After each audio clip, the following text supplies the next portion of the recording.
Hello everyone, সবাই কেমন আছেন? তো আশা করি সবাই ভালো আছেন। তো আজকে আমি দেখাবো আপনাদেরকে কিভাবে লিচু পাড়তে হয়। তো গাইস চলে যাক, লেটস গো। তো গাইস দেখতে পাচ্ছেন কিভাবে লিচু পাড়ানো হয়, এই যে দেখেন। তো কারা কারা লিচু পাড়তে ইচ্ছুক আমাকে নক দিতে পারেন, আমি আপনাদেরকে পাঠিয়ে দেবো। এই কাস্টমার খুব সুন্দর কাস্টমার। তো গাইস যারা যারা লিচু পাড়তে চান আমাকে নক দিন, খুব সুন্দর কাস্টমার, ভালো কাজ করে।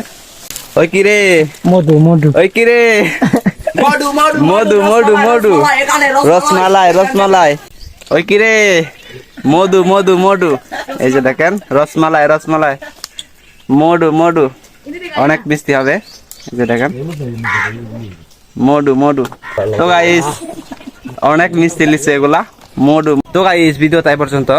আমার ভিডিওটি ভালো লাগলে লাইক কমেন্ট শেয়ার এবং ফলো দিয়ে পাশে থাকবেন। তো গাইস দেখা হবে আর নতুন ভিডিওতে। টাটা।